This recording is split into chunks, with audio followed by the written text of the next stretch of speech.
بسم اللہ الرحمن الرحیم۔ السلام علیکم ناظرین، میں ہوں جی ایم جمالی اور آپ دیکھ رہے ہیں ڈیجیٹل کے سب سے بڑے چینل نیوز پاکستان کا پروگرام اے ٹو زی۔ ناظرین، 4 اپریل کا دن پاکستان کی تاریخ کا سیاہ ترین دن تھا کہ جب پاکستان کو ایک متفقہ آئین دینے والے پاکستان کے منتخب وزیر اعظم، عالم اسلام کے عظیم رہنما اور لازوال قائدانہ صلاحیتوں کے حامل ذوالفقار علی بھٹو کو پاکستان کے سفاک، سنگ دل، عہد شکن، فریبی اور جھوٹے و مکار آمر جنرل ضیاء نے اپنے آقاؤں کے حکم پر تختہ دار پر لٹکا دیا اور پاکستان کی ترقی اور جمہوریت کی رفتار پر ایک ایسا حملہ کیا جس کے اثرات آج بھی باقی ہیں اور پاکستان آج تک عالمی برادری کے سامنے سر اٹھا کر چلنے کے قابل تک نہیں ہو سکا ہے۔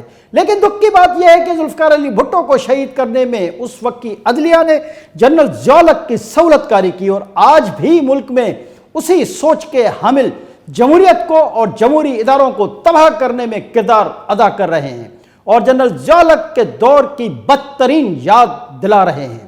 جی ناظرین، بھٹو شہید کی پھانسی کے حوالے سے ہم آگے چل کر بات کرتے ہیں، لیکن اس سے قبل ہم گزشتہ روز سپریم کورٹ کی متنازع 3 رکنی بینچ نے جو فیصلہ دیا ہے اس حوالے سے تمام تر صورتحال آپ کے سامنے رکھتے ہیں۔ ناظرین، آپ کے علم میں ہے کہ گزشتہ روز سپریم کورٹ کے متنازع 3 رکنی بینچ نے اپنا فیصلہ سناتے ہوئے پنجاب میں صوبائی اسمبلی کے انتخابات کی تاریخ 14 مئی 2023 مقرر کر دی ہے اور تمام متعلقہ اداروں یعنی وزارت داخلہ، وزارت دفاع اور وزارت خزانہ سمیت الیکشن کمیشن آف پاکستان کو اپنے اقامات پر عمل درآمد کا پابند کیا ہے۔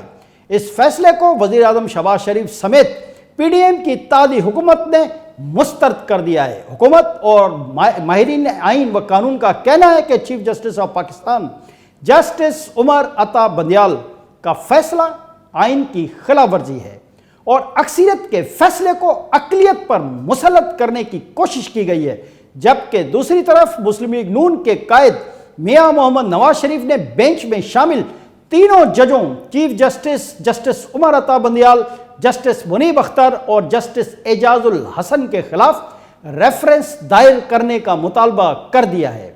اہم بات یہ ہے کہ چیف جسٹس عمر عطا بندیال نے 3 اپریل کو سماعت مکمل ہونے کے بعد مذکورہ فیصلہ محفوظ کر لیا تھا، جبکہ انہوں نے یہ فیصلہ 4 اپریل کو سنایا۔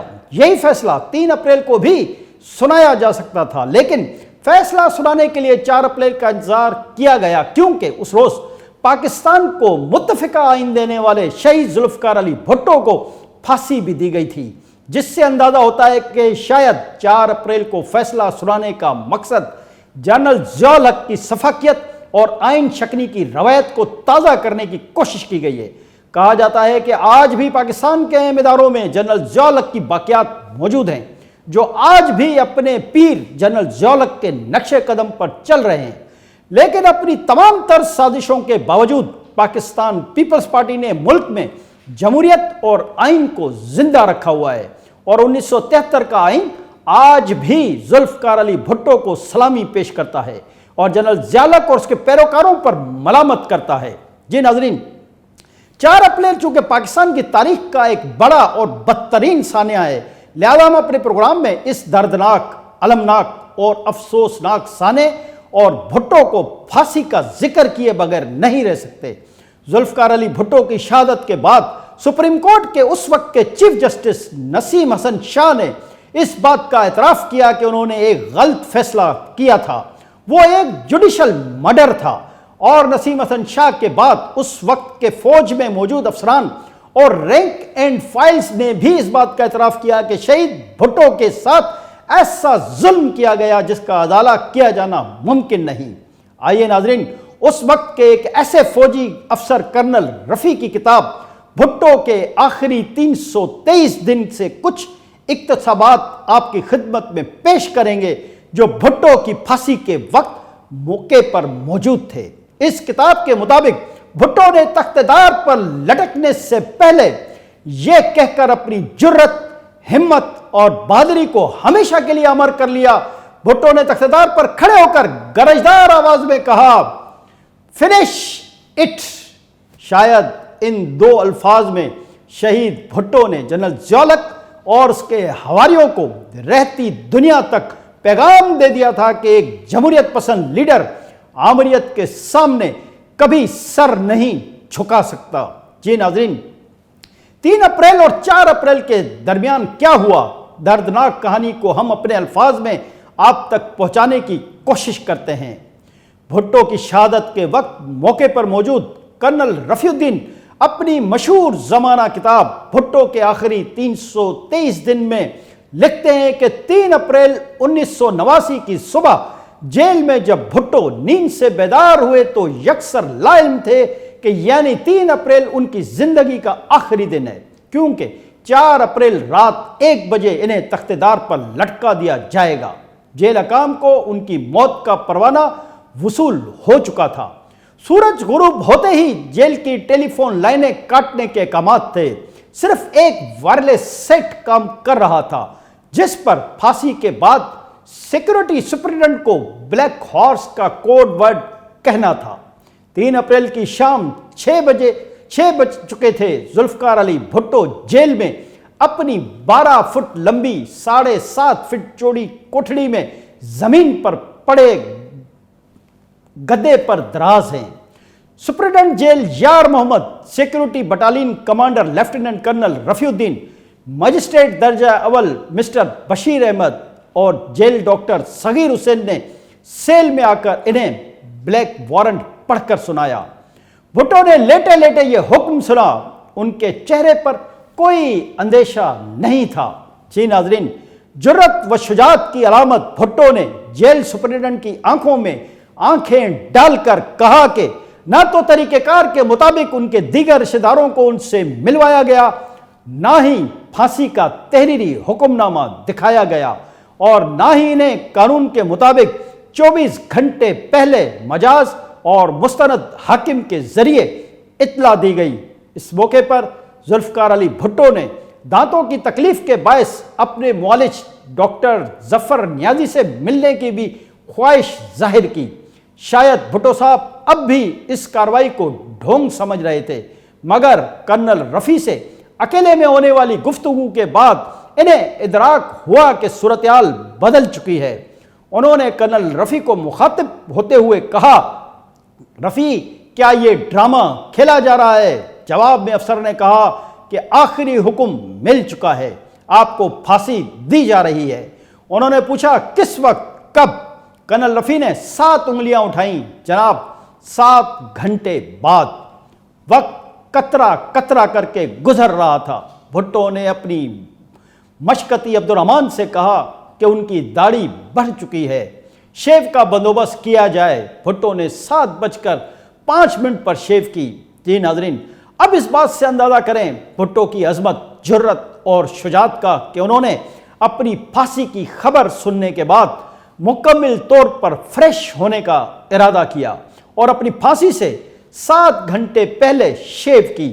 یہ کسی فلم کی شوٹنگ نہیں تھی، بلکہ پاکستان اور عالم اسلام کے ایک عظیم لیڈر کو تخت دار پر چڑھانے کی تیاریاں ہو رہی تھیں۔ اور بات صرف یہیں پر ختم نہیں ہوئی۔ ذوالفقار علی بھٹو نے اپنے خلاف جھوٹی گواہی دینے والوں کو اپنی پھانسی کے بعد معاف کر دینے کا حکم بھی دیا۔ جی ناظرین، اب ذرا تصور کیجئے کہ بھٹو کتنا بڑا انسان تھا کہ اس نے اپنے قتل میں شریک مجرموں کو بھی اپنی زندگی میں ہی معاف کر دینے کی ہدایت کی۔ کرنل رفیع مزید لکھتے ہیں کہ شیو بنوانے کے دوران وہ اپنے ساتھ برتی جانے والی ناانصافیوں اور ناروا سلوک کا شکوہ کرتے رہے۔ انہوں نے یہ بھی کہا کہ انہیں پھانسی پر چڑھانے کے بعد ان کے خلاف وعدہ معاف گواہ بننے والوں کو چھوڑ دیا جائے، اور یہ کہ ان کی گھڑی وارڈ کے باہر کھڑے سنتری کو دے دی جائے۔ 8:15 پر انہوں نے وصیت لکھنی شروع کی، لیکن وہ وصیت نہیں لکھ سکے۔ گھڑی کی سوئیاں آگے بڑھ رہی تھیں، موت کا لمحہ قریب آتا جا رہا تھا۔ 11:25 پر وہ سونے کے لیے لیٹ گئے۔ جی ناظرین، کرنل رفیع لکھتے ہیں کہ جیل حکام آخری لمحات میں بھٹو پر طاری ہونے والی پراسرار خاموشی کا تذکرہ کرتے ہیں۔ اسسٹنٹ سپرنٹنڈنٹ جیل 11:50 پر انہیں جگانے پہنچا تو بھٹو صاحب نے اس کی آوازوں کا کوئی جواب نہیں دیا۔ جیل ڈاکٹر نے 3 بار ان کا معائنہ کیا۔ وہ بظاہر بالکل ٹھیک تھے مگر بالکل خاموش اور سخت لیٹے تھے۔ 1:10 پر آخر بھٹو خود بستر سے اٹھے۔ گرم پانی موجود تھا مگر انہوں نے نہانے سے انکار کر دیا۔ کرنل رفیع لکھتے ہیں کہ وہ رات تاریک تھی، جیل میں بارش ہوئی تھی اور آسمان پر گہرے بادل تھے۔ انتظامیہ نے اسٹریچر اور پیٹرومیکس کا بندوبست کیا ہوا تھا۔ جیل حکام بھٹو کے سیل تک گئے۔ مجسٹریٹ نے ان کی وصیت کے بارے میں پوچھا مگر انہوں نے کچھ نہیں لکھا تھا۔ مجسٹریٹ اور ان کے درمیان گفتگو جاری تھی کہ جیل سپرنٹنڈنٹ کے حکم پر 4 آدمی اندر داخل ہوئے۔ وہ ایک دلسوز منظر تھا۔ جو شخص کل تک عالم اسلام کا اہم ترین رہنما تصور کیا جاتا تھا اسے پھانسی گھاٹ کی سمت لے جایا جا رہا تھا۔ مشکتی عبدالرحمن آنکھوں میں آنسو اور ہاتھ میں چائے کا کپ لیے سامنے کھڑا تھا۔ پھانسی گھاٹ 250 گز دور تھا۔ اس دوران مکمل خاموشی رہی، بس قدموں کی دھمک تھی۔ ایک موقع پر بھٹو نے نصرت بھٹو کے تنہا رہ جانے پر غم کا اظہار کیا، پھر خاموشی چھا گئی۔ آخر وہ لمحہ آ گیا۔ ذوالفقار علی بھٹو بے تاثر چہرہ لیے دار پر کھڑے تھے، یعنی کرنل رفیع نے یہ لکھنا چاہ رہے تھے کہ پھانسی کے تختے پر کھڑے ہو کر بھی بھٹو کے چہرے پر موت کا کوئی خوف نہیں تھا اور بھٹو اپنے پورے روب اور دبدبے کے ساتھ تختے دار پر کھڑا تھا۔ جی ناظرین، کرنل رفیع مزید لکھتے ہیں کہ بھٹو تختے دار پر کھڑے ہو کر اس موت سے چند لمحے دور تھے جو بھٹو کو دائمی یعنی ہمیشہ کے لیے زندگی بخشنے والی تھی۔ یہاں مجھے وہ مشہور زمانہ شعر یاد آ رہا ہے، اس جان کی کوئی بات نہیں، یہ جان تو آنی جانی ہے، جس دہت سے کوئی مقتل میں گیا وہ شان سلامت رہتی ہے۔ یوں لگتا ہے کہ جیسے یہ شعر شہید ذوالفقار علی بھٹو ہی کے لیے لکھا گیا ہو۔ کرنل رفیع لکھتے ہیں کہ جان تو جانے والی تھی مگر شان سلامت رہنی تھی۔ ہتھکڑی کھول کر بھٹو کے ہاتھ پیچھے باندھ دیے گئے۔ تارا مسیح نے چہرے پر سیاہ ماسک چڑھایا۔ بھٹو نے گرجدار آواز میں کہا، فنش اٹ۔ جی ناظرین، 2:04 پر جلاد نے لیور دبایا اور شہید ذوالفقار علی بھٹو ایک جھٹکے سے پھانسی کے کنویں میں جا گرے۔ ان کا جسم کچھ دیر دھیرے دھیرے ہلتا رہا اور پھر ساخت ہو گیا۔ پھانسی گھاٹ میں بہت دیر تک خاموشی رہی، گہری اور اداس خاموشی۔ بھٹو کی لاش اتارے جانے کے بعد کرنل رفیع نے SMLAC سے وائرلیس سیٹ پر رابطہ کیا اور بلیک ہارس کہا، یعنی پھانسی دے دی گئی۔ اس پیغام کو بددیانت، عہد شکن، بے رحم اور سفاک آمر جنرل ضیاء الحق خود سننے کا منتظر بیٹھا تھا۔ شیم شیم شیم۔ آج کے لیے اتنا ہی۔ اگلے پروگرام تک کے لیے اپنے میزبان GM جمالی کو اجازت دیجیے۔ اللہ حافظ۔